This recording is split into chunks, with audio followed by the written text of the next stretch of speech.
তাহলে আমাদের এই বিদ্যা অর্জন করা সুন্নাত নফল না ফরজ। বিদ্যা ছাড়া হজে গেলেও আপনার দাম নাই, বিদ্যা ছাড়া সিয়াম পালন করলে আপনার লাভ নাই, বিদ্যা ছাড়া সেজদা দিলে আপনার লাভ নাই, বিদ্যা ছাড়া পৃথিবীতে কোনো ধরনের কোনো কর্মকাণ্ড করে বান্দার কোনো উপকার আসবে না। বিদ্যা ছাড়া হজে গিয়ে আল্লাহ রাসূলের কবরের এই ওয়ালে হাত দিয়ে চুমা খাচ্ছে আর হু হু করে কাঁদতেছে, ও বসতেছে না এটা একটা পূজা করা। ও জানে না যে এই রাসূল জীবদ্দশায় জিন্দেগিতে কোনোদিন আর একজনের দোহাই দেয় নাই, সরাসরি কাবার মালিকের দিকে তাকায় যা দরকার চাইছে। এটা বিদ্যা নাই তাই করতেছে। একজন মুআল্লিম শত শত নিরীহ হাজীকে ধরে নিয়ে শত শত বিদআত আর শিরক করাচ্ছে, অথচ সে জানেই না। উহুদ পাহাড়ের মাটি নিয়ে আসতেছে একজন হাজী মানুষ, নিয়ে এসে বাসায় এসে মানুষকে দেখায়, কেউ কেউ আবার ওই মাটি কিনে নিয়ে তাবিজের ভিতরে ভরে। নাউযুবিল্লাহ। এত বড় ভয়াবহ শিরক করতেছে আল্লাহর তাওহীদের দেশে গিয়ে, যেখানে দাঁড়িয়ে আল্লাহর রাসূল সমস্ত শিরককে দাফন করে দিয়েছিলেন। এগুলো কেন হলো? জ্ঞান না থাকার কারণে। পৃথিবীতে যত পদস্খলন দেখবেন ধর্মীয়, একমাত্র বিদ্যা না থাকার কারণে, জ্ঞান না থাকার কারণে। তা আল্লাহর রাসূলকে আল্লাহ বলতেছে আপনি আগে এই জ্ঞান অর্জন করেন যে আমি আল্লাহ ছাড়া কোনো ইলাহ নাই। যেমন মসজিদ কমিটিকে আল্লাহ সূরা তাওবাতে বলতেছে, আউযু বিল্লাহি মিনাশ শাইতানির রাজীম, ইন্নামা ইয়ামুরু মাসাজিদাল্লাহ মান আমানা বিল্লাহি ওয়াল ইয়াউমিল আখির ওয়া আকামাস সালাহ ওয়া আতাজ যাকাহ ওয়া লাম ইয়াখশা ইল্লাল্লাহ ফাআসা উলাইকা আন ইয়াকুনু মিনাল মুহতাদিন। আল্লাহ বলতেছে তুমি আমার মসজিদ পরিচালনা করবে কিভাবে, এই নিয়মটা আমি তোমাকে বলে দেই। মান আমানা বিল্লাহ, প্রথম হলে আমি আল্লাহর প্রতি ঈমান আনতে হবে। মসজিদ কমিটির সভাপতি হিন্দু, আমার জানা নাই, এরকম হতে পারে কোথাও, তবে সেটা হাজারে একজন আছে বলে আমার জানা নাই। তাহলে সে আল্লাহকে এক বলে মানে কিনা বলেন? তারপরেও বলতেছে যে না, মান আমানা বিল্লাহ, আল্লাহর প্রতি ঈমান আনা এটা ভিন্ন জিনিস, আগে ঈমান আনতে হবে। ওয়াল ইয়াউমিল আখির, পরকালের প্রতি তার বিশ্বাস থাকতে হবে। পরকালের প্রতি বিশ্বাস নাই যার, এই পৃথিবীতে বেঁচে থাকা অবস্থায় সুদ খায় সে। একজন সুদখোর যদি মসজিদের সভাপতি হয় তাহলে বোঝা গেল মান আমানা বিল্লাহ ঠিক থাকলেও ওয়াল ইয়াউমিল আখির, পরকালের ব্যাপারে তার কোনো ভয় নেই। ওয়া আকামাস সালাহ, মসজিদ কমিটির দায়িত্বশীল, কিন্তু আসে শুধু শুক্রবারে, আসে শুধু ঈদের দিনে, তার মানে তিনি এই কথাটা রাখতে পারলেন না আল্লাহ। ওয়া আতাজ যাকাহ, এবং যাকাত আদায় করে। ওয়া লাম ইয়াখশা ইল্লাল্লাহ, এইটার ব্যাপারে আমার আজকে কথা। ওয়া লাম ইয়াখশা ইল্লাল্লাহ মানে আল্লাহ ছাড়া কাউকে ভয় করে না। বোঝা কি যাচ্ছে? মসজিদ কমিটির দায়িত্বশীলদের, ইমামদেরকে, মুয়াজ্জিনকে, খাদেমকে, কমিটির লোককে, সভাপতি, সেক্রেটারি, সবাইকে আল্লাহ বলতেছে ওয়ালাম ইয়াখশা ইল্লাল্লাহ, আমি আল্লাহ ছাড়া কাউকে ভয় করা যাবে না। তা আল্লাহ ছাড়া আপনারা কাউকে ভয় পান বলেন? তাহলে এই ভয়ের কথা না, ভয় পাওয়ার মতো ভয় আসলে খুব কম মানুষই আমরা করি। মুখামুখি পরিস্থিতি এমন, এখানে কোরআন মাজিদের অমুক আয়াতটা মুখে আসলো প্রায়, তবে অনুবাদ করতে গেলে সেক্রেটারি সাহেব মনে করবে এটা আমাকে দেখে দেখে বলতেছে, তখন একটু কৌশলে এড়িয়ে গেলেন। আপনাকে দিয়ে কোনো বিদআত করানো যায় না, কিন্তু এলাকার প্রধানের মা মারা গেছে, তখন আপনাকে কবরস্থানে নিয়ে গিয়ে একটা বিদআত করাতে চাচ্ছে। আপনি দেখলেন যে যদি না করি তো সমাজে কেমন হয়, উনি বা কি মনে করে, আপনি বিদআতটা করে দিলেন। এর নাম হলো ওয়ালাম ইয়াখশা ইল্লাল্লাহ, হয় নাই আল্লাহকে ছাড়া কাউকে ভয় করি না, এটা ওই লোকটা রাখতে পারে নাই। তো যে কথা বলতেছি, ফাআসা উলাইকা আন ইয়াকুনু মিনাল মুহতাদিন, এগুলো যদি পূর্ণাঙ্গ মানুষের থাকে তাহলে বোঝা গেল সে হেদায়েত প্রাপ্তদের ভিতরে একজন, পথ পাওয়ার ভিতরে একজন ইনশাআল্লাহ। তা আমরা আজকে আলোচনা করব যে শিক্ষা নয়, সুশিক্ষাই জাতির মেরুদণ্ড। স্কুল কলেজে শিক্ষায়, বইতে, যে কোনো লেখকের লেখনীতে শিক্ষা জাতির মেরুদণ্ড, এটা আপনারা পড়েন নাই? আগে পিছে কিছু ছিল না, কিন্তু এখন আগে পিছে কিছু রাখতে হচ্ছে। বিশাল বড় শিক্ষা প্রতিষ্ঠান, নাচের জন্য 2 ঘন্টা আলাদা ক্লাস হয়, 2 ঘন্টা সময় তাদের হাতে আছে, যে সময় আপনার মেয়েকে ছেলেকে নাচ শেখাবে। প্রতিদিন 3 ঘন্টা বিদেশি ভাষা শিক্ষা করা হয়, যাতে আপনার ছেলে বহির্বিশ্বে গিয়ে চড়াং চড়াং তাদের মতো করে ইংলিশ বলতে পারে। এত সময় তাদের হাতে আছে, কিন্তু কোরআন মাজিদ শিক্ষা করার জন্য, কায়দা পড়ানোর মতো 1 ঘন্টা সময় তাদের হাতে নাই। তো এই প্রতিষ্ঠানে পড়াশোনা করার পরে কি অর্জন করবেন? আর ওই প্রতিষ্ঠানের উপরে বড় করে লেখা আছে শিক্ষার জন্য এসো আর আপনার সেবার জন্য বেরিয়ে যাও। তো শিক্ষাই কি হলো আর সেবাই কি করবে? বোঝা যাচ্ছে নাকি? পকেটে টাকা না থাকলে খরচ করবেন কিভাবে? কথা বলেন দেখি, সম্ভব? সামর্থ্য নাই, তাহলে আপনি আরেকটা লোককে সহযোগিতা করবেন কিভাবে? সাধ্যের বাইরে কি আল্লাহ জুলুম করে কারোর প্রতি? লা ইউকাল্লিফুল্লাহু নাফসান ইল্লা উসআহা। আমি আল্লাহ ওই বোঝা কাউকে দেই না যেই বোঝা লোকটার সাধ্যের বাইরে টেনে নিতে পারে না। তো সারাটা জীবন নাচ শিক্ষা করলো, বিদেশি ভাষা শিক্ষা করলো, দুনিয়ার অপসংস্কৃতির ভিতরে গা ভাসিয়ে দিল, এই লোকটা বের হয়ে গেল, আর আপনি মনে করলেন যে উনি একজন শিক্ষিত লোক। এটা হলো? বৃদ্ধাশ্রমকে তন্ন তন্ন করে খোঁজেন, কয়জন আলেমের মা, কয়জন আলেমের বাপ পাবেন এই মসজিদে আজকে আপনাকে বলে যেতে হবে। বলেন, যেই যেই পিতামাতা গুলো বৃদ্ধাশ্রমে ঠুকরে ঠুকরে মরতেছে, তারা আপনার মনে হচ্ছে 3 বেলা খাবার পাচ্ছে, কিন্তু ভিতরে তাদের রক্তক্ষরণ হচ্ছে। 3টা ছেলেকে মানুষ করতে গিয়ে 10 বিঘা সম্পত্তি খোয়াইছে লোকটা। সারাটা জীবন তিনি চাকরি বাকরি করে শেষ বয়সে পেনশনও পাইছিল 50 লক্ষ টাকা। এই টাকাটাও ভাগ বন্টন করে ছেলে ফেলে যে যার মতো বিদেশে চলে গেছে, আর এই জোকারের মতো বাপ আর মাকে অসহায়ের মতো হাসির পাত্র করে আজকে রেখে গিয়েছে বৃদ্ধাশ্রমে। আপনি তদন্ত করে দেখেন শতকরা কয়জন আলেমের বাপ আর মা আছে সেখানে। তাহলে শিক্ষাই জাতির মেরুদণ্ড যদি হয়, বৃদ্ধাশ্রমে যারা থাকে তাদের 80% উপরে শিক্ষিত ছেলে পেলের বাপ মা। মিথ্যা না সত্য বললাম? ওখানে মূর্খ লোকের খাওয়াই নাই। আপনি দেখেন গা, মূর্খ লোক বিক্রি করে খায়, মূর্খ লোক এ বাড়ি ও বাড়ি চায়ে চায়ে খায়। আমার শাশির কেউ নাই, আমার এই ফুফুর কেউ নাই, আমার এই খালার কেউ নাই। লোক তো ভালো, ছেলে পেলেও ভালো, সামর্থ্য নাই, কি করবে? আমরা একটু দেখাশোনা করি, এটা আলাদা কথা। কিন্তু সেখানে গিয়ে দেখেন প্রায় 90% দখল হলো বড় বড় শিক্ষিত মানুষের, তাদের জায়গা হয়েছে বৃদ্ধাশ্রমে। তাহলে শিক্ষা জাতির মেরুদণ্ডের কথা মিথ্যা। সুশিক্ষা জাতির মেরুদণ্ড, ইসলামী শিক্ষা জাতির মেরুদণ্ড, ঠিক কিনা? তো যে কথা বলতেছিলাম, বৃদ্ধাশ্রমের কথা কেন বললাম? মানুষ শব্দ চয়ন পরিবর্তন করে, শব্দ পরিবর্তন করে বড় বড় শিরিকের রাস্তা খুলে নেয়। ওটা কি বৃদ্ধাশ্রম নাম দিল কেন? ওটার নাম দেওয়া উচিত ছিল কুলাঙ্গার, অসভ্য, অমানুষ, এই সমস্ত লোকের ভালো ছেলে ফেলে, এদের বাপ মা কষ্ট করে তারা এখানে রয়েছে, এরা হলো কুলাঙ্গারের বাপ মা। কিন্তু তার নাম দিয়েছে বৃদ্ধাশ্রম। কোটি কোটি টাকা কিন্তু বিদেশ থেকে ডোনেট হয়, জানেন কিনা? বৃদ্ধাশ্রমগুলোতে টাকা দেওয়া হয়। আমি একটা খারাপ লাগে আমার, এগুলোকে চাষ দিয়ে বড় করতেছে কেন? এগুলো কি বড় করার জিনিস না শিকড় থেকে উপরে ফেলানো জিনিস? বৃদ্ধাশ্রমের হাতে কোটি কোটি টাকা দিয়ে তাদের হাতকে বড় করা হচ্ছে, যাতে আরো বেশি বৃদ্ধ রাখতে পারে, যাতে আরো বেশি অবহেলিত পিতামাতাকে জায়গা করে দেয়। নাউযুবিল্লাহি মিন যালিক। এটা কি মসজিদ ঘর যে মুসল্লি হচ্ছে না, তাহলে আমরা আরেকতলা করে দেই, অথবা আল্লাহর ঘরটার স্পেসটা বড় করে দেই, তাহলে আমরা খুশি হতাম যে যাক মসজিদ ঘরে আল্লাহর বান্দা আসে, জায়গা হচ্ছে না, মসজিদটা বড় করো, সামনে আসো, জায়গাটা বড় করো। কিন্তু বৃদ্ধাশ্রমে জায়গা হচ্ছে না, এই জন্য আমি কোটি কোটি টাকা দান করব, যাতে এই বৃদ্ধাশ্রমে বেশি মানুষ থাকতে পারে। তুমি মূল জায়গায় আঘাত দাও না কেন? যখনই খবর আসবে যে ছেলে একজন সামর্থ্যবান, সামর্থ্য অসামর্থ্য বুঝি না, ছেলে সুস্থ মানুষ, নিজে খাচ্ছে পড়তেছে, ছেলে আছে, স্ত্রী আছে, অথচ তার বাপ আর মাকে দেখে না, পিটিয়ে তাকে থানায় দিতে হবে।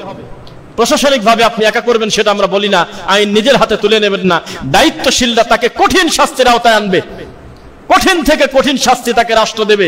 রাষ্ট্রদ্রোহী তার ব্যাপারে অমানবিক মামলা হবে, মামলা হয়ে একটাকে এমন শাস্তি দেওয়া হবে, গোটা চামুর খান, গোটা ময়নার থেকে কারোর এই সাহস হবে না। এই পরিস্থিতি যদি করেন তো একটা টাকা দান করা তো দূরের কথা, সংকীর্ণ হতে হতে বৃদ্ধাশ্রমে তালা পড়ে যাবে। এটাই আমরা চাই, যে বৃদ্ধাশ্রমগুলোতে তালা ঝুলুক, আর মসজিদ ঘরগুলো উন্মুক্ত থাকুক 24টা ঘন্টা। আল্লাহর বান্দারা যে কোনো সময় মসজিদে এসে নামাজ পড়বে। কোন লজ্জার কথা! আমি যদি ভুল না করি, ম্যাক্সিমাম মসজিদ কমিটি, মসজিদ ইমামের কাছে হোক, আরো বিভিন্ন ভাবে দেনা থাকে। এত সুন্দর কর্মকাণ্ড করতে গিয়ে, মসজিদের এসি লাগাতে গিয়ে, মসজিদে টাইলস লাগাতে গিয়ে কত কষ্ট করে, এবং অনেক টাকা ঋণ থাকে। কিন্তু বৃদ্ধাশ্রমে যায় দেখেন কোটি কোটি টাকা ডোনেট করার জন্য আলাদা তাদের খাতি আছে, বিদেশ থেকে দিয়ে দিচ্ছে এগুলো। জি না, মূল জায়গায় আঘাত দিতে হবে। একটা লোক সিগারেট খেলে আপনি ধরে পিটালেন, একটা লোক গাঁদা খাচ্ছে ওখানে, আপনি ধরে তাকে পিটালেন। আপনি গোডাউনে যেতে পারেন না? গোডাউনে যাচ্ছেন না কেন? ব্যাপারটা কি? আপনি তামাকের মতো তামাক ঠিকই বানাবেন, আবার লিখে দিচ্ছেন যেখানে এটা খেলে ক্যান্সার হয়। এটা তো শয়তানি করলেন, আপনি মজা করতেছেন। আপনি এই হারাম কাজের উৎপাদনের পরিবেশটাই বন্ধ করে দেন। ঠিকই আপনি বের করতেছেন, অথচ লিখে দিচ্ছেন এটা খেলে ক্যান্সার হয়, এটা খেলে স্ট্রোক হয়, মুখে ঘা হয়। এটা হলো মজা করা, ঠাট্টা করা। আমি কোটি টাকা খরচ করে একটা সিনেমা হল বানালাম এখানে পাশে, নাউজুবিল্লাহ, পাশে মনে করেন বানালাম, বানিয়ে টিকিট কাউন্টারে লোক রাখলাম, এফডিসি থেকে ভালো মানের সিনেমা নিয়ে আসলাম, টিকিট কাউন্টারে লোক দিলাম, বাইরে সুন্দর পরিবেশ করে দিলাম, ভিতরে এসি দিলাম, সবকিছু ওকে করে উপরে আমি লিখে দিলাম এখানে ঢুকলে কিন্তু গুনাহ হয়। এটা একটা মজা ঠাট্টা করা হলো না? তুমি সিনেমা হল দিলে কেন? তুমি মানুষকে পাপ করার মতো পরিবেশটা করে দিলে কেন? তুমি ঘরটা না করলেই তো কেউ ঢুকতো না। যেখানে সেখানে ধরে, এই তুই এটা পাইছিস কোন জায়গা, এই কেমিক্যাল এখানে তুই কোথায় ঢোকালি? তারপরে আপনার বিভিন্ন জিনিস ধরা হচ্ছে যেগুলো গোডাউনে যদি মন মতো ধরে তাহলে তার উৎপাদন আর হয় না। সেখানে না ধরে এই পার্টিকুলারই কিছু কিছু লোক ধরে ধরে ধরে সামনে আনে। এটা কিন্তু কোনো দেশ বিরোধী কথা না। দেশকে আপনার থেকে আমরা কত কোটি গুণে ভালোবাসি সেটা আমরা মুখে বলতে পারবো না, কারণ আমাদের কোন বক্তব্য দেশ বিরোধী তো বহুদূরের কথা। জঙ্গিবাদকে দাফন করার জন্যই আমাদের বক্তব্য ইনশাআল্লাহ। যেই কোরআন বলতেছে মান কতালান নাস, একজন ব্যক্তিকে যদি কেউ হত্যা করে, কতালান নাসা জামিয়া, একজন ব্যক্তিকে লোকটা মারে নাই, সারা পৃথিবীর মানুষকে হত্যা করে দিয়েছে। এটা হলো সেই ইসলাম। সেই ইসলাম পরে আমরা বলেছি ইসলাম মানেই হলো শিকড়ে আঘাত দেওয়া, শিকড়ে ওর ফাউন্ডেশন তৈরি করে দেওয়া ইসলামী সুশিক্ষায়। তখন পিতামাতাকে ভালোবাসতে হবে কিনা ওর জ্ঞানী বলে দেবে, তুমি খোঁচাও কেন? বৃদ্ধাশ্রমে ঢুকবো কি ঢুকবো না ওর বিদ্যাই বলে দেবে, তুমি তাকে টাকা দিচ্ছ কেন? তার মানে জ্ঞান নাই। ওই যে কলমের খোসায় শয়তানি করে এক টানে 2 কোটি টাকা ঘুষ খাইছে। ঘুষ খায় মনে করছে যে এখানে গ্রামের বাড়ি, কোনোদিন আসি বা না আসি, তারপরে একটা বাপ মার স্মৃতি, এখানে একটা 2 তলা বাড়ি করি, সুন্দর মানের একটা বাড়ি করে রাখি, মাঝে মধ্যে আসলে একটু থাকলাম। আর উপরে লিখে দিয়েছে হাযা মিন ফাদলি রব্বি, আমার এই বাড়িটা আল্লাহর ফজলে পাইছি। কথা বুঝতেছেন? সুদের টাকা দিয়ে, ঘুষের টাকা দিয়ে, মিথ্যা কাজ করে সুন্দর একটা বাড়ি বানা আল্লাহর নামটা ঢোকা দিয়ে দিয়েছে। এটা কি লেখা যায় যে এটা আমার 15 মিনিটের ইনকাম, যা দিয়ে আমি এই 2 তলা বাড়ি করছি? লেখা যায়? তো যারা পাপ করে, যারা খারাপ কাজ করে, তখন ভালো লেভেলই তো দেবে, এটা নিয়মের কথা। লেভেল ভালো না দিলে কোনোদিন চলে? সিটি গোল্ডটা যদি আসল গোল্ডের মতো চকচকা না করতো, ও ছাতা কেউ ধরতই না। বরং রাস্তাঘাটে আমরা মাঝে মধ্যে দেখি সিটি গোল্ডটা মেইন গোল্ডের থেকে আরো বেশি চকচক করে। মিথ্যা না সত্য? সত্য কথা। ধর্মের নাম বলেন, সামাজিক বলেন, পৃথিবীতে সব জায়গায় আসলের থেকে মন্দটা যদি বেশি চকচকা না করেন, ওটার ব্যাপারে মানুষের ইন্টারেস্ট থাকে না। থাকে কি? আপনার চোখে তো পানিই আসে না। আপনি জুমা পড়েন, ফজর পড়েন, জোহর পড়েন, আসর পড়েন, মাগরিব পড়েন, এশা পড়েন, আপনার চোখে তো পানিই নেই। আর একটা বিদাতি মিলাদ পড়ে হাত উঁচু করে হু হু করে কাঁদতেছে, 1 ঘন্টা থামেই না। তার দিকে তাকালে মনে হয় আল্লাহ এ তো জান্নাতে ঢুকেই গেছে, খালি একটা পাও বাইরে আছে। কিরকম এটা মনে হচ্ছে? তার বাহ্যিক, তার কান্নাকাটি, তার পরিস্থিতি দেখে মনে হবে ও যদি জান্নাতে না যায় তো যাবে কিনা। অথচ পাকা শয়তানি করলে একটু আগে। আর আপনি নেক কাজ করতেছেন, কিন্তু মনে হচ্ছে যে আমার ভিতরে তো চোখে পানি টানি নাই, এ লোক তো কাঁদে না, এ লোক নফল নামাজ যখন তখন 100 রাকাত পড়ে না, মাথায় পাগড়ি নাই, বড় জুব্বা নাই, দাড়িটা এত বড় লম্বা না, ব্যাপারটা কি? এই লোক কিভাবে ভালো মানুষ হয়? এটা আমাদের সমাজের চিন্তা, সমাজের চিন্তা।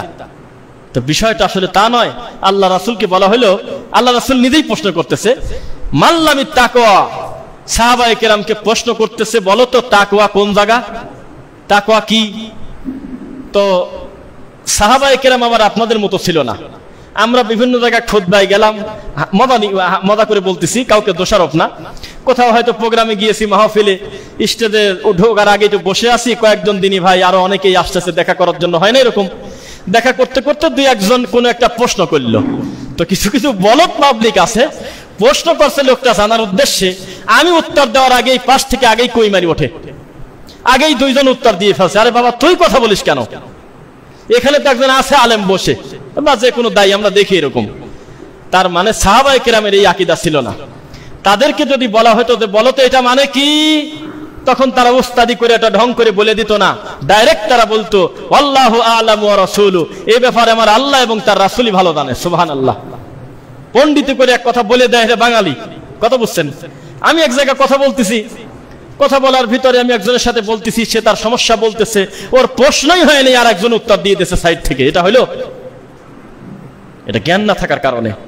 তো আল্লাহ রাসূলকে বলল, আল্লাহ রাসূল আপনার থেকে আর কে ভালো জানে যে তাকওয়া কোন জায়গা? আল্লাহ রাসূল বলল যে এই দিকে বাম দুধের দিকে ইশারা করে তিনি বুকের দিকে তাকায় বললেন, আত-তাকওয়া হা হুনা, আত-তাকওয়া হা হুনা, আত-তাকওয়া হা হুনা। খোদা আল্লাহ ভীতি এখানে, আল্লাহ ভীতি এখানে, আল্লাহর ভয় এখানে। একজন মানুষের ভালো আর মন্দ হওয়ার জন্য এই জায়গাটুক যথেষ্ট। বোঝা যাচ্ছে? বহু প্যান্ট শার্ট পরে চলাফেরা করতেছে, ঘুরতেছে, আপনার থেকে শতগুণে আকীদা ভালো, শতগুণে মানহাজ ভালো, শতগুণে আল্লাহকে ভয় করে, আপনি হয়তো বুঝতেছেন না। জুব্বা গায়ে দিয়ে, টুপি মাথায় দিয়ে, বিশাল বড় আলখেল্লা জুব্বা গায়ে দিয়ে আল্লাহ রাসূলের বিরুদ্ধাচরণ করে বেড়ায়, দিন মানে না, আল্লাহর নীতিকে অস্বীকার করে, এরকম রোগী দেশে বহু। তা কি বুঝলেন আপনি? শিক্ষা জাতির মেরুদণ্ডের কথা মিথ্যা, এই মসজিদে বলতেছি মিথ্যা। সুশিক্ষা জাতির মেরুদণ্ড, যেই শিক্ষা মানে হইল ইসলামী শিক্ষা, আল্লাহর শিক্ষা, আল্লাহর রাসূলের শিক্ষা। যেই জ্ঞান আল্লাহকে চেনায় না, যেই জ্ঞান রাসূলকে চেনায় না, ওটাকে আপনি জ্ঞান বললেন কেন? এই উত্তর দেন আপনি। কথাই তো বলা পাপ। 18 বছর, 20 বছর, 30 বছর পড়াশোনা করার পর বুঝলো যে যেটা দেখা যায় না সেটা বিশ্বাস করি কিভাবে? বোঝা যাচ্ছেন? যেটা সিন সেটা আছে, যেটা আনসিন সেটা নাই। তা আল্লাহকে যেহেতু দেখি নাই, তাহলে এটা থাকতেও পারে, নাও পারে। নাউজুবিল্লাহ। কি ডাক্তার হয়েছেন আপনি? এদেশে বড় অনেক ভালো ডাক্তার আছে যারা আল্লাহর তাওহীদ মেনে চলে, আর আপনি ডাক্তার হয়েছেন। আপনার কাছে গেলে যদি বলা হয় যে লোকটার কোনো জিনের উপদ্রব আছে কিনা, বিভিন্ন জায়গায় দেখাশোনা করলাম, রোগ তো ধরা পড়ে না, তখন আপনি হাসলেন আর বললেন জিন ভূত এগুলো সব মিথ্যা কথা। এ কি বলে না বলে, জিন বলে কিছু নাই, এ কথা বলে আপনি একটু হেসে দিলেন। ইসলামী শরীয়ত বলে আপনার ইমানই নাই। ভূত নাই এই কথা বলে দেন, কিন্তু জিন নাই এ কথা বলা মানে আপনিও নাই। কারণ আপনি যেমন আছেন আল্লাহর সৃষ্টি জিনও আছে, আছে কিনা? ওমা খালাকতুল জিন্না ওয়াল ইনসা ইল্লা লিয়াবুদুন। আল্লাহ মানুষ আর জিনকে সৃষ্টি করেছে তার ইবাদতের জন্য। অথচ চিকিৎসা বিজ্ঞানীর একটা বিশেষ অংশ বলতেছে জিন টিন বলে কোনো কথা নাই, এগুলো হলো সুপার ন্যাচারাল বিলিভ, এটা অতিরিক্ত বিশ্বাস, এগুলোর সাথে কোনো সম্পর্ক নাই, এগুলো মিথ্যা। চিকিৎসা বিজ্ঞানীরা মানে না জিন বলে কিছু আছে। বোঝা কি যাচ্ছে? এই পৃথিবীতে এখনো প্রতিনিয়ত অমীমাংসিত বহু ঘটনা ঘটতেছে। আপনাদের কি বিশ্বাস হয়? অমীমাংসিত মানে আপনার চোখে ধরে না, আপনার ব্রেনে আসতেছে না যে এইটা কিভাবে হয়। এই জানলা দিয়ে একটা লোক দৌড় দিয়ে চলে গেল, আমার মনে হইলো এটা কিভাবে সম্ভব। আমি মসজিদে ঢুকে নামাজ পড়তেছি, একটা লোক নাই, অথচ আমার পিছনে মনে হচ্ছে কেউ আসছে, আমি ঘুরে তাকালেই সে নাই। ব্যাপারটা কি? আমি কেবল দেখলাম একটা বিড়াল আমার সামনে, আমি এই চোখ ঘুরাতে ঘুরাতে নাই, আমি কেবল দেখলাম আমার খাটের নিচে একটা সাপ, আমি বললাম যে তুমি চলে যাও, আমি ঘুরে তাকায় দেখি সাপ নাই। আল্লাহর কসম ওটা জিন, আল্লাহর রাসূল বলছে জিন। কিন্তু এই শিক্ষা জাতির মেরুদণ্ড যারা মনে করে এটাই যদি হয়ে থাকে, তাহলে যারা বলে যে এটা মিথ্যা কথা, জিন বলে কিছু নাই, এরাও কিন্তু আপনার থেকে বড় বড় শিক্ষাবিদ, বড় বড় পণ্ডিত। বোঝা কি যাচ্ছে? যেমন আমাদের দেশে কিছু পণ্ডিত তো পরিস্থিতি কত, শয়তান কিভাবে চোখে পেশাব করে দিলে, বিদ্যা কত নিচে নামলে এ কথা বলা যায় যে মানুষ যে বানর থেকে আসছে কথা উড়িয়ে দেওয়া যায় না।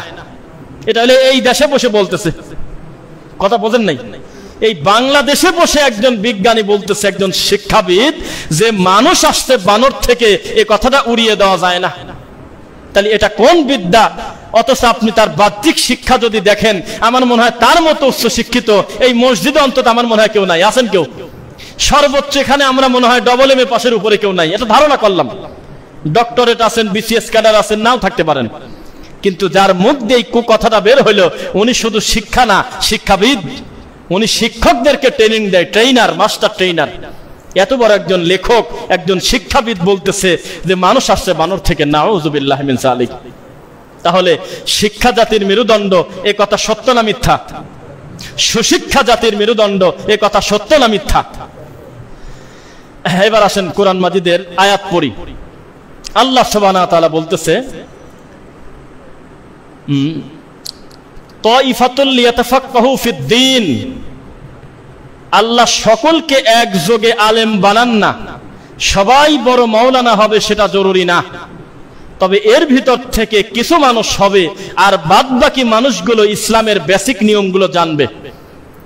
আপনি হয়তো মুফতি হয়ে ফতোয়া দিতে পারবেন না, ইসলামের হালাল হারাম সার্বিক সমস্ত বিষয় হয়তো আপনার জানা নাই, ছোট মাসালা মাসাইল, কিন্তু নামাজ পড়তে নিয়ম কানুন কি, রমাদানে সিয়াম পালন করতে নিয়ম কি, 2.5% যাকাত দেওয়ার নিয়ম কি, হজ করতে যেতে কি করা লাগে, এই বেসিক নিয়ম কানুন জানা একটা হুজুরের জন্য যেমন ফরজ, আপনার জন্য একই রকম ফরজ। বোঝা কি যাচ্ছে? ওযু শিক্ষা করাটা একজন আলেমের জন্য যেমন ফরজ, একজন জাহেল মূর্খ মানুষের জন্য একই রকম ফরজ। এখানে আরে কথা বলবেন না যে আমি তার হুজুর না, আমি তার মাওলানা না, এটা আলেম ওলামা জানবে বুঝবে, আমার তো সে জ্ঞান নাই, এই কথা বলে আপনি পার পেতে পারবেন না। আমার কথা বুঝতেছেন নাকি? তাহলে ইসলামের যে মৌলিক শিক্ষা, যেই শিক্ষাটা আল্লাহকে চেনা যায়, যেই শিক্ষা আল্লাহর রাসূল সম্পর্কে স্বচ্ছ ধারণা রাখা যায়, যেই শিক্ষা দিন বোঝা যায়, এই সকল বিষয়ে জানা এটা সাধারণ কোনো মানুষের জন্য না, আলেমের জন্য না, সবার জন্য ফরজ। বোঝা কি যাচ্ছে? তাহলে শিক্ষা জাতির মেরুদণ্ড নয়, সুশিক্ষা জাতির মেরুদণ্ড। এখানে যারা আমরা উপস্থিত আছি, আমাদের প্রত্যেকটা লোকের সন্তান মেয়ে ছেলেকে আল্লাহ শিক্ষা চাই না, তুমি সুশিক্ষাবিদ করো আল্লাহ, আল্লাহ তাদের দিনের জন্য কবুল করো। এখন আসেন, নবী সাল্লাল্লাহু আলাইহি ওয়াসাল্লাম বলতেছে, আল্লাহ বলেছে, মাই ইউরিদিল্লাহু বিহি খায়রান ইউফাক্কিহু ফিদ্দীন। আল্লাহ যদি কারোর মঙ্গল চায়, ভালো চায়, তাকে দিনের জ্ঞান দেয়। কিসের জ্ঞান দেয়? দিনের জ্ঞান দেয়। আমি কি বললাম আপনাকে মনে আছে একটু আগে, যেখানে প্রিন্সিপাল বসে বসে মেয়েদের নাচ দেখে, ক্লাস 9-এর মেয়ে নাচতেছে আর প্রিন্সিপাল তালি দিচ্ছে, সেই শিক্ষা প্রতিষ্ঠানের উপরে লেখা বিদ্যা অর্জন করা ফরজ। সেই শিক্ষা প্রতিষ্ঠানের উপরে লেখা তলাবুল ইলমি ফারিদাতুন আলা কুল্লি মুসলিম। এটা কি মিলল? এটা তো দেখতেছি বিড়াল দেখে ভয় পায়, কিন্তু নাম রাখছে মুজাহিদ। আছে কিনা?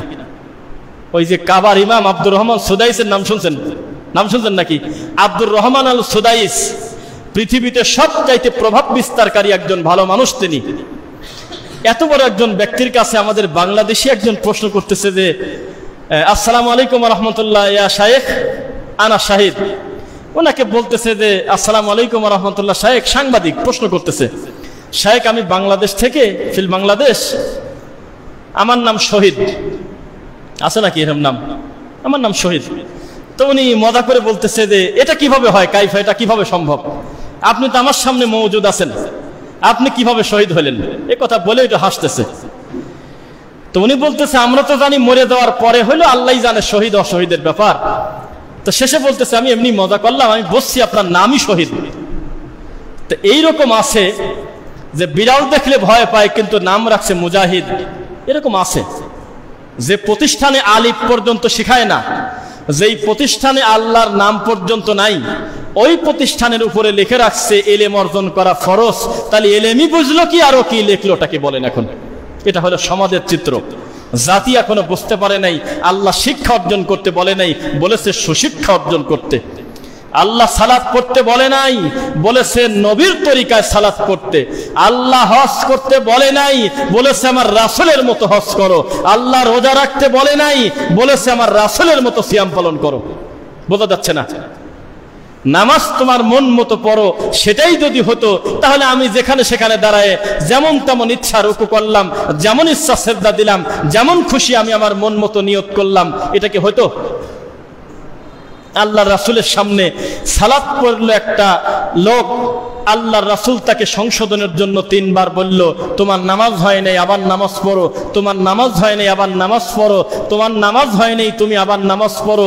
3 বারের বার লোকটা বলতেছে আল্লাহর কসম, আল্লাহর রাসূল, এর থেকে ভালো করে নামাজ আমি পড়তে পারি না। আল্লাহর রাসূল বলল এভাবেই যদি তুমি নামাজ পড়ো তাহলে কোনোদিনও তোমার নামাজ হবে না।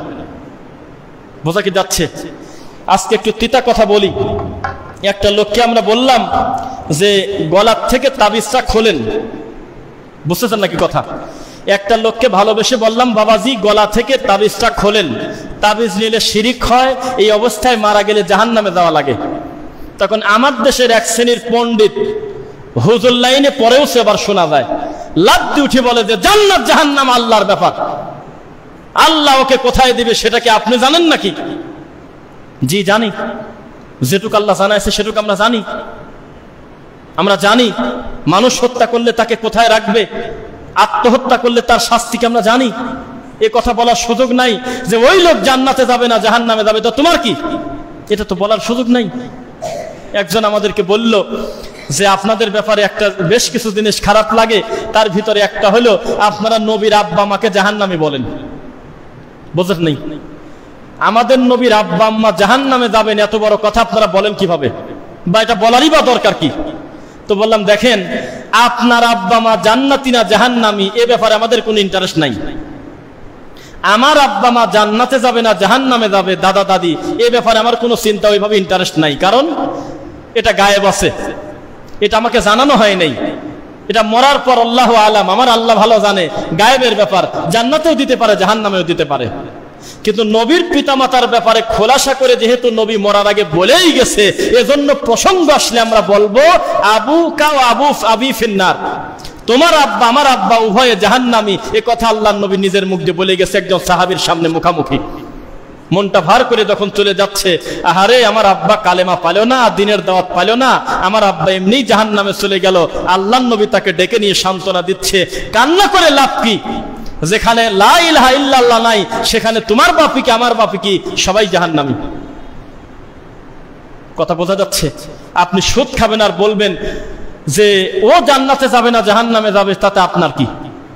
আপনি মানুষের প্রতি জুলুম করে বলবেন যে ওর কি হবে সেটা আপনার চিন্তা কি? জি না, যে ব্যাপারে আল্লাহ খোলাসা করে বলে দিয়েছে সেই ব্যাপারে খোলাসা করেই মানুষকে বলে দিতে হবে, ঠিক কিনা?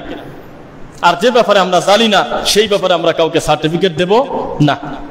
এই জন্য আমাদের ওয়াজগুলো আপনাদের কাছে তিতা লাগুক মিঠা লাগুক, এই পৃথিবীতে যদি কেউ সবচাইতে কম, সবচাইতে কারণ ছাড়া যদি কাউকে কাফের না বলে তারা হলো আহলে হাদিসের লোক।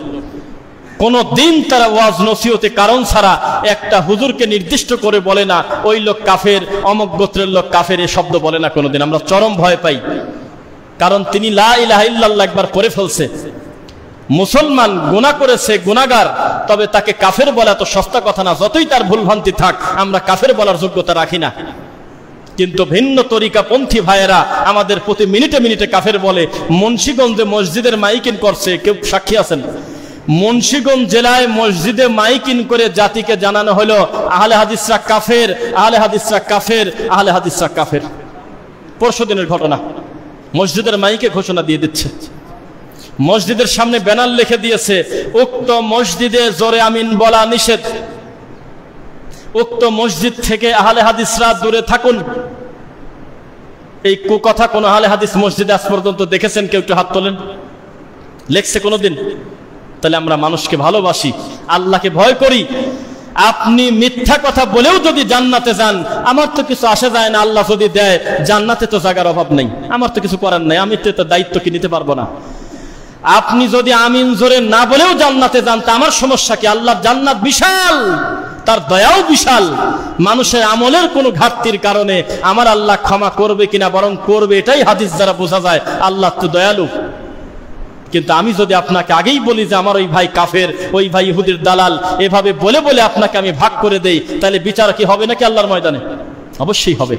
মানুষকে ভালোবেসে দাওয়াত দিতে হবে যে ভাই এই আমলটা শরীয়ত সম্মত, সুন্নাহ সম্মত, এটা আপনি করেন। তবে পরিষ্কার হয়ে যাওয়ার পরে বিদআত আর শিরিকের ব্যাপারে কোনো ধরনের কোনো আপোষ নাই, মনে থাকবে। এটা বোঝাই যাচ্ছে বিদআত। সারা পৃথিবীর মানুষ যদি আপনাকে ধরে ম্যানেজ করতে চায়, আপনি ম্যানেজ হবেন না, বলবেন যে না এটা নবী সাল্লাল্লাহু আলাইহি ওয়াসাল্লামের সুন্নাহর বিরুদ্ধে, এটা বিদআত। সারা পৃথিবীর লোকজন যদি উঠে পড়ে আপনাকে লাগে, আপনি তবুও বলবেন গলায় তাবিজ নিলেই শিরিক হয়, বলবেন ইনশাআল্লাহ। পারবেন তো বলতে? যেটা শিরিক সেটা শিরিক, যেটা বিদআত সেটা বিদআত। সারা পৃথিবীর মানুষ কিয়ামত পর্যন্ত মিলাদ পড়ে একটা নেকি যদি আল্লাহর কাছ থেকে পায়, তাহলে ইসলাম ধর্ম মিথ্যা। কি চ্যালেঞ্জ করবে এইভাবে? আপনি বলেন তো দেখি। সবাই তো খালি হু হু করে কাঁদতেছে, দিন চলে যাচ্ছে, পরের বাড়ি খাচ্ছে, মরা বাড়ি পড়ে আছে, আর কবরের কাছে যায় কাঁদতেছে, আর ওই মাজারে মাজারে ঘুরতেছে। এর থেকে স্পষ্ট কথা কে বলবে? মরা পর্যন্ত, কিয়ামত পর্যন্ত মিলাদ পড়ে যদি কেউ একটা নেকি পায়, ইসলাম ধর্ম মিথ্যা। কেন? কারণ আর কোনো নবী আমরা পাবো না, আলাদা করে আর জীবনে কোনোদিন ওহী যেহেতু নাজিল আর হবে না, এই কথার ভিত্তিতে কথাটা বললাম। তাহলে আগের কথাটাই চূড়ান্ত, যে কথা আমার নবী বলে মরে গেছে। কথা বোঝা যাচ্ছে? শুভ লক্ষণ কুলক্ষণ বলে কোনো কথা নেই। কিসের যুক্তি দিচ্ছেন আপনি যে এই কামটা করলে মনে শান্তি আসে, সবাই মিলে হাত তুলে কানলে একটু মনের ভিতরে আবেগ আসে? আমরা জানি আপনার ক্ষমতা থাকলে আবেগটা আল্লাহর নবীর কবরের কাছে গিয়ে দেখান তো দেখি। হাদি সাহেব খাইছে মায়ের বানসারামপুর, বিবাড়িয়া, ব্রাহ্মণবাড়িয়া, বানসারামপুর মাহফিলে গেছি। একজন হাজি বলতেছে হজ করতে দেয় সবই ভালো লাগলো, কিন্তু আমি এক জায়গা পুলিশের হাতে মায়ের খাইছি। কেন? বলে যে নবীর কবরের কাছে, ওরা তো বলে যে রওজা মোবারক বলে, সেখানে গিয়ে আমি হাত তুলে একটু কান্নাকারি করে আল্লাহর কাছে কিছু চাচ্ছিলাম, তো আমার হাতের পর বাড়ি দিয়েছে। তো বললাম যে প্রথম কথা এটা অপবাদ দিলেন, আসলে তারা মারে না, যারা গেছে তারা জানে আসলে মারে না। মারা বলতে যেটা বোঝায় মারে না। একজন হাজিকে কোশ্চেন কালে মারে না, হালকা একটু আঘাত দেয়, হালকা একটু গোতা দিয়ে ঘুরিয়ে দেয়, ধাক্কা দেয়, এইভাবে সরায় দেয়। তো বলে না আমার হাতে হালকা লাগছে আর কি, যাই হোক। তো কেন মারল? আপনার অপরাধ কি? কিছু কি বুঝলেন? তো বলে যে না কিছু বুঝি নাই, তবে আমার পাশে একজনকে বললাম যে আমার এই পুলিশটা মারে কেন, আমার অপরাধটা কি? তখন এই পুলিশের পোশাক পরা একটা মানুষ, তিনি বলতেছে ও হাজি, তুমি যার কাছে হাত তুলে কান্নাকারি করতেছো, এই মানুষটা বেঁচে থাকা অবস্থায় সারাটা জীবন তার যা দরকার আল্লাহর কাছে চাইছে। তিনি বলে গিয়েছে তার কবর তো বহুদূরের কথা। হে আমার উম্মতেরা, তোমাদের পায়ের জুতার ফিতাও যদি ছিঁড়ে যায়, মুসির দোকানে যাওয়ার আগে এই সমস্যাটা তুমি তোমার আল্লাহকে বলো। সুবহানাল্লাহ। বোঝা যাচ্ছে নাকি? কথা কিন্তু রেকর্ড হচ্ছে। আল্লাহর নবী এই কথাই বলছে যে তোমাদের জুতার ফিতা যদি ছিঁড়ে যায়, জুতার ফিতা ছিঁড়ে না আপনাদের, একটা ফিতা ছিঁড়ে গেছে, তাহলে মুসির কাছে যাওয়ার আগে এই সমস্যাটা একবার আল্লাহকে বলো, আল্লাহ জুতার ফিতা ছিঁড়ে গেল, একটু সহজ করে দেন। এ কথাটা বলে নাও, কারণ এটাও একটা সমস্যা। এটাও যিনি সহজ করতে পারে সে হলো সপ্তম আসমানের উপরে আছে। তুমি বলে ফেলো আল্লাহ আমার জুতা ছিঁড়ে গেল, হতে পারে বাড়ি থেকে বের হইছো, মুসি তোমার বাড়ির সামনে দাঁড়া আছে, হতে পারে আল্লাহই জানে, অথবা এর থেকে ভালো এক জোড়া তোমার ব্যবস্থা হয়ে যেতে পারে, আল্লাহ জানে।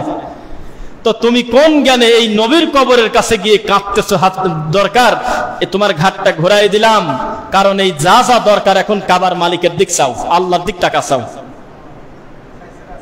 শেষে উনি মজা করে বলতেছে, প্রথম কথাটা একটু ঠাট্টা করে বলছিলাম, আসলে ওই দিনের পর থেকে আমাকে আল্লাহ দিনের জ্ঞান দিয়েছে, আলহামদুলিল্লাহ। পরে আমি গবেষণা করলাম যে প্যান্ট শার্ট পরে একটা পুলিশের যে ইসলাম সম্পর্কে জ্ঞান আছে, আমাদের দেশের আল্লামা শাইখুল হাদিসের তো নাই। বিরাট বড় হুজুর খানকানি বসে আছে দরবার নিয়ে, পানি পরে দিচ্ছে, তেল পরে দিচ্ছে, বৈধ অবশ্যই, পানি তেল পরা কোনো অসুবিধা নেই, পানি পরে দিতে পারে, ফোঁ দিতে পারে, তাবিজ লিখে দিচ্ছে, নাউজুবিল্লাহ মিন যালিক। এই ভিডিওগুলো আপনারা দেখেন কিনা ফেসবুকে, নাকি আজে বাজে ভিডিও সবসময় দেখেন? সৌদি আরবের পুলিশ গলা থেকে তাবিজ খুলে দিচ্ছে একজন, দেখছেন নাকি? এটা ভিডিওটা খুব ভাইরাল হয়েছে, চলতেছে। তাবিজটা খুলে ওনাকে বোঝাচ্ছে যে কোনো কিছুর প্রতি নির্ভর হতে হয় না। মান আল্লাকা শাইআন ওয়াকিলা ইলাইহি, কেউ যদি কোনো কিছুর উপরে সফর্দ করে, লটকায় রাখে শরীরে, তাহলে আল্লাহ ওইটার উপরেই তাকে ছেড়ে দেয়। নাউজুবিল্লাহ মিন যালিক। যা দরকার কার কাছে চাইবেন বলেন? আল্লাহর কাছে। তা আল্লাহর কাছে চাইতে গেলে শিক্ষা লাগবে না সুশিক্ষা লাগবে? সুশিক্ষা। যার সুশিক্ষা আছে তার বাপ মা বৃদ্ধাশ্রমে যাবে না, কোনো দিন যাবে না ইনশাল্লাহ। যার সুশিক্ষা আছে ও লবণ দিয়ে ভাত না খায় খাবে, অর্ধেক ভাত মা বাপ খাবে, অর্ধেক ভাত সে খাবে, অন্তত হারাম কাজে যাবে না ইনশাল্লাহ। যার সুশিক্ষা আছে তার সন্তান কোনদিন মানুষ হত্যা করবে না। কিন্তু শিক্ষা যার আছে সে পাপ করতে পারে। বরং অনেক শিক্ষা ব্যবস্থাই হলো আপনার অন্যায়ের সার্টিফিকেট দেয়। ছোটবেলায় আপনার বাচ্চার মাথায় ঢুকিয়ে দেওয়া হচ্ছে সুদের অঙ্ক। কিসের অঙ্ক? মুনাফার অঙ্ক। কেন? কর্জে হাসানা লেখা যায় না? মানুষ যদি কেউ তোমাকে দান করে যত নেকি পাবে, কর্জ দিলে তার চেয়ে বেশি নেকি পাবে। এ কথা লেখা আছে কোন জায়গা, কোন বইতে? নাম বলেন। ধার চাইতে গেলেই বলে যে একটু আগে আসতে পারলেন না, দিয়ে দিছি একজনের। ধার চাইতে গেলেই বলে যে আল্লাহর কসম হাতে নাই। ব্যাপারটা কি? সমাজে যেদিন সুদ প্রতিষ্ঠিত হয়ে গেছে, আল্লাহর রাসূলের পদ্ধতির কর্জে হাসানার কবর হয়ে গেছে। কিছু কিছু আছে গ্রুপ করে করে যুবক ভাইয়েরা আপনার ফেলফুল ফজল নামে হোক, বিভিন্ন সংগঠনের নামে তারা আবার কর্জ দেয়, বিনা সুদে কর্জ দেয়, টাকা ফেরত দেবে হুবহু ওই টাকাই। আছে কিনা এরকম? কিন্তু সমাজে বিপদে পড়ে 1 লাখ টাকা আপনি পাবেন না মানুষের কাছ থেকে, শতকরা আপনার 10 টাকা 20 টাকা বেশি না দিলে। এটা হলো সমাজ ব্যবস্থা। এ সব কিছু হয়েছে শিক্ষার কারণে, সুশিক্ষার কারণে না। মনে কি থাকতেছে আপনাদের? আমি বলেছি বৃদ্ধাশ্রম ঘুরে যেমন কোনো আলেমের বাপ মা খুঁজে পাওয়া যায় না, ঠিক তেমনি পৃথিবীতে যত পাপ হয় প্রত্যেকটা পাপী শিক্ষা অর্জন করেছে ঠিক, তবে সুশিক্ষা অর্জন করে নাই। সুশিক্ষা মানে আল্লাহর ওহীর শিক্ষা। কিসের শিক্ষা? যেখানে আল্লাহর ওহীর শিক্ষা নাই, ওই শিক্ষার নাম শরীয়তে ইসলামী শিক্ষা তো না, ওটার নাম শিক্ষাই না। তাহলে আমি যে জুমার খুতবা দিলাম আজকে, শিক্ষা জাতির মেরুদণ্ড কথাটা পুরাটা মিথ্যা, সুশিক্ষা জাতির মেরুদণ্ডের কথা ঠিক, এটা কি ঠিক আছে কিনা বলেন? এটাই ঠিক। আল্লাহ সুবহানাহু ওয়া তাআলা আমাদের ওহীর জ্ঞান অর্জন করার তৌফিক দিন। এখানে অনেক মুসল্লি বক্তব্যের একটা পর্যায়ে আসছেন অনেক পরে, আপনাদের গায়ের লোম দাঁড়িয়ে যাওয়ার কথা। এখন একটা কথা বলবো, আল্লাহর রাসূল একদিন মসজিদের মেম্বারে দাঁড়ায় এমন জোরে কথা বলতেছে যে তার এই যে সওয়াল বলে সওয়াল কাঁপতেছে, লাল ডকডক করতেছে তার চেহারা। তিনি 3 বার আল্লাহর কসম করে বলতেছে, আল্লাহর কসম এক, ওয়াল্লাহি ওয়াল্লাহি ওয়াল্লাহি, 3 বার আল্লাহর কসম করে বলতেছে, আমি মুহাম্মদ আল্লাহকে যত ভয় করি তোমরা তা করো না, আমি আমার রবকে যত চিনি তোমরা তা চেনো না, আমি আমার আল্লাহকে যতটা মূল্যায়ন করি তোমরা তা করতে পারো না, আমি আমার আল্লাহকে এত ভয় করি। সেই নবীকে আল্লাহ বলতেছে, ফালাম, আপনি আগে জ্ঞান অর্জন করেন, আন্নাহু লা ইলাহা ইল্লাল্লাহ, যে আমি আল্লাহ ছাড়া কোনো ইলাহ নাই। যেই নবীর উপরে 30 পারা কোরআন নাজিল হইল, যেই নবীর উপরে ওহী নাজিল হইল, কিয়ামত পর্যন্ত আলাদা কোনো নবী আসবে না, তার শরীয়তই চলবে, এই নবীকে আল্লাহ ধমক দিয়ে বলতেছে, ওদের কথা বাদ দেন তো, লাইন আশরাকতা লা ইয়াহবাতান্না আমালুক, আপনিও যদি শিরক করেন তো আমি আপনার আমল সব নষ্ট করে দেব। আপনি কি এটা খেলা কথা মনে করছেন? এটা কি মস্করা করার কথা? সেই নবী বলতেছে, ইয়া ফাতেমা, হে আমার মেয়ে ফাতেমা, বিচারের মাঠে মুহাম্মাদের মেয়ে হিসেবে আলাদা কোনো সুযোগ সুবিধা পাওয়ার চিন্তা ছেড়ে দাও, ভালো মন্দের বিচার হবে আল্লাহর কাছে, তুমি আমলে সলে করো, আল্লাহ তোমাকে সন্তুষ্ট হয়ে কোথায় দেবে আমি তা জানি না, তুমি কবরের ভয় করো, আল্লাহর ভয় করো। আর পীর সাহেব এতগুলো মানুষের দায়িত্ব নিয়ে নিল, একবারও কি মাথায় ঢুকলো না, মাথায় কি পুরোটাই গোবর? উত্তরা একটা জায়গায় গেছিলাম কালকে, আনোয়ার টাওয়ার নাকি, সেখানে দেখি যে একটা জায়গায় লেখা, ওই মোবাইলটা ওখানে রয়েছে, আনোয়ার দয়াল সৃষ্টির দরবারে আসুন, আপনার হাতের রাশিকে মিলিয়ে নিন, এরকম বিভিন্ন চক্র রাশি অনেক কিছু লেখা, আর ওই ঠাকুর বসে আছে এরকম করে। আনোয়ার নাম, হিন্দু তো না, মুসলিম। ওই লিফটের ভিতর থেকে বড় বড় সাহেবরা যাচ্ছে, গার্মেন্টস ব্যবসায়ী যাচ্ছে, ও বাবা তোমার কাছ থেকে তাবিজ নিয়ে বিদেশি 3-4টা অর্ডার পাইছি বাবা, তোমার দোয়া নিছিলাম গতবার বাবা, 1 বছরে গাড়ি ছিল 3টা, এখন 7টা হয়ে গেছে বাবা, পরে আসে যায় দরবারে। ম্যাক্সিমাম শিক্ষিত বলতে আপনি যেটা বোঝেন, MA পাস, BCS ক্যাডার, বড় বড় শিক্ষিত ইঞ্জিনিয়ার, ডাক্তার, কিন্তু আলেম খুঁজে পাবেন না। কারণ আলেম আপনাকে কিছু ক্ষেত্রে ধর্মের ব্যাপারে ফাঁকি দিলেও ও ওর মূলটা ঠিকই জানে। মিলাদ হুজুরের বাড়ি হয় না, আপনারাই তো বলেন যে হুজুরের বাড়ি মিলাদ হয় না কেন, বলেন কিনা এরকম করে। যেই লোকটা তাবিজ লিখে আপনার গলায় দিয়ে তার রুটি রুজি হয়, হাজার হাজার মানুষকে তিনি তাবিজ লিখে দেয়, আমি জানি না সত্য মিথ্যা আল্লাহ ভালো জানে, তবে আমার একটা তদন্ত আছে। আপনি তার বাড়িতে গিয়ে তার নিজের ছেলের গেঞ্জিটা খুলে দেখেন, তার নিজের ছোট বাচ্চা মেয়েটার একটু জামাটা একটু সরায় দেখেন, তার নিজের বাপের পাঞ্জাবির বোতামটা খুলে দেখেন, তার নিজের স্ত্রীর কাছে আর একটা মহিলাকে পাঠায় বলেন যে ওই মহিলার গলা হাতটা একটু চেক করে আসো, আমার ধারণা আপনি তাবিজ পাবেন না। কারণ ও জানে যেটা পাকা শয়তানি, কারণ জানে যেটা হলো জাহান্নামে যাওয়ার কারণ, এটা হলো শিরক। এখন আমি শয়তানি করে বেড়াই, এটা ঠিক আছে, আমি তো আমাকে চিনি, এটা কত বড় পাপ, নিজের বাচ্চার ছেলে দেয় না। এদেশে তাবিদের পক্ষে সবচাইতে বেশি একটা হুজুর ছিল, তার নাম বলবো শুধু সংশোধনের স্বার্থে, তার নামের শেষে আছে আবরার, আগে পিছে নাম বলবো না, ক্লিয়ার করে। তিনি তাবিদের পক্ষে বাহাস পর্যন্ত করছে, আল্লাহ মুখ দিয়ে এমন একটা সত্য কথা বের করে দিয়েছে। বেশ কিছুদিন পরে কোনো একটা টক শোতে তাকে বলা হলো যে আপনি কি তাবিজ নিজে ব্যবহার করেন? কয় যে না। বোঝা কি যাচ্ছে? আপনি কি নিজে কোনো সময় তাবিজ নিছেন গলায়? কয় যে না, আমি তাবিজ নেই না। কেন নিবেন না? এটা যদি আসলেই ভালো কাজ হইতো আপনার গলায় তো বেশি থাকার কথা, আপনার বাচ্চার গলায় তো 25টা তাবিজ থাকার কথা, কিন্তু আপনার বাচ্চার গলা খালি। এইরকম ধর্মকে ফাঁকি দিয়ে বহু মানুষ তারা আছে, জানে যে আল্লাহর নবী বলেছে নতুন বাড়ি, নতুন গাড়ি, নতুন দোকান এগুলো উদ্বোধনের কোনো নীতি আল্লাহর শরীয়তে নাই। মুসলমান মানেই পবিত্র, আল্লাহ গোটা পৃথিবীটাকে তাকে মসজিদ বানায় দিয়েছে। টয়লেটে নামাজ পড়ো না, আর হইলো আপনার গোরস্থানে নামাজ পড়ো না, সারা পৃথিবীটা আমি আল্লাহর সেজদা দেওয়ার স্থান। তুমি তোমার বাড়িতে খালি বলো তো বিসমিল্লাহ, এ কথা বলে সালাম দিয়ে ঢুকে পড়ো, তাহলে ওই বাড়িতে আর শয়তানের থাকার জায়গা নাই। সুবহানাল্লাহ। এন্ড হুজুর দেখতেছে খালি এই ছোট আমলটুক বললে তাহলে আমার লাভটা কি? বেতন তো পাই 7,000 টাকা, মিলাদ পড়ে আর এই সমস্ত কুকাম করেই তো টাকা 20,000 তুলে নেব। তখন এই হুজুর সমাজে মিলাদ চালু করে দিয়েছে, খয়রাত চালু করে দিয়েছে, কুলখানি চালু করে দিয়েছে, কিন্তু নিজের বাড়িতে নিজে মিলাদ পড়ে না। তিনি জানে সূরা বাকারার শেষ 2 আয়াত যদি কোনো বাড়িতে পড়া হয়, ওই বাড়িতে জিন শয়তানের কোনো জায়গা আল্লাহ রাখে না। সুবহানাল্লাহ। সূরা মুলক যদি কোনো বাড়িতে পড়া হয়, তাহলে সে মরে গেলে তার জন্য যথেষ্ট আমল হয়ে গেছে। ও জানে, আলেম ঠিকই জানে, কিন্তু আপনাকে যদি জানতে দেয়, আপনি চালাক হয়ে গেলে হুজুর হবে বোকা, আর আপনি যতদিন বোকা থাকবেন ততদিন হুজুর থাকবে চালাক। এটাই কথা, বুঝতে পারলেন কথা? ঘড়ি হাতে কয়টা শেষ খুতবা? 1:20। আচ্ছা আচ্ছা, আল্লাহ সুবহানাহু ওয়া তাআলা আমাদের সকলকে তুমি দিনের জন্য কবুল কর, আল্লাহুম্মা আমিন। জুমার খুতবার প্রথম পর্ব